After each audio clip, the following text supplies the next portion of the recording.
Hello viewers, welcome to my YouTube channel non stop education technical. তো viewers, আজকের ভিডিওতে আমরা দেখব চতুর্থ শ্রেণী মানে ক্লাস 4-এর তোমাদের বাংলা।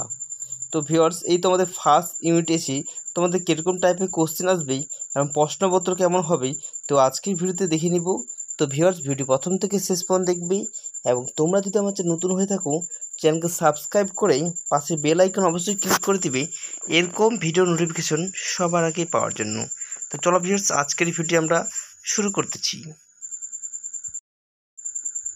তো দেখতে পাচ্ছ 1 নম্বর কি বলেছে, সঠিক উত্তরটি বেছে নিয়ে লেখো, যেখানে তোমাদের 3টি করতে বলবে। ঠিক আছে, দেখো ক নম্বর প্রশ্ন কি বলছে, বনের ধারে আছে মস্ত নদী, পাহাড়, মাঠ, গর্ত।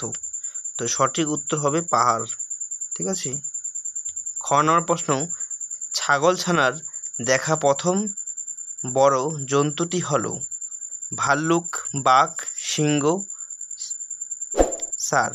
ঠিক আছে, দেখো ছাগলছানা প্রথমে যে বড় জন্তুটি দেখেছিল সেটা কে? ঠিক আছে, দেখো 4টি অপশন দিয়েছে, সঠিক উত্তর হবে ষাঁড়। তারপর দেখো গণনা প্রশ্ন, শিয়াল রাক্ষস ভেবেছে বাঘকে, ছাগলছানাকে, ষাঁড়কে, ভালুককে। তো সঠিক উত্তর হবে ছাগলছানাকে। ঘনার প্রশ্ন, সেইখানেই একটা গর্তের ভিতরে থাকতো শিয়াল, ছাগলছানা, রাক্ষস। দেখো সেইখানেই এটা গর্তের ভিতরে থাকতো কি? শিয়াল, ছাগলছানা, রাক্ষস। সঠিক উত্তর হবে ছাগলছানা। তারপর দেখো 19 প্রশ্ন, পাকোয়া নদীর চওড়া হবে 50-60 হাত, 70-80 হাত, 5-6 হাত লম্বা। তো সঠিক উত্তর হবে পাকোয়া নদীর চওড়া হবে 70-80 হাত লম্বা। ঠিক আছে।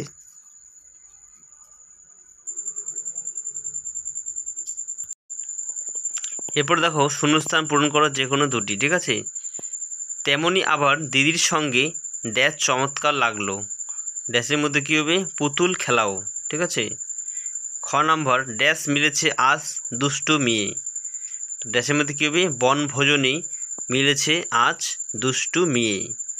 গ নম্বর, ড্যাশ শিখালো হাসতে মিঠে, তো কী হবে? চাঁদ, চাঁদ শিখালো হাসতে মিঠে। ঠিক আছে।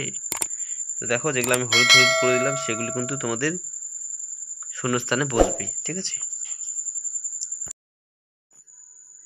এবার দেখো 3-এর একটি বাক্যে উত্তর দাও। ঠিক আছে। ক নাম্বার, ছাগলছানা কোথায় থাকতো? তো উত্তরে দেখো, বনের ধারে মস্ত পাহাড়ের একটি গর্তে ছাগলছানা থাকতো। ঠিক আছে।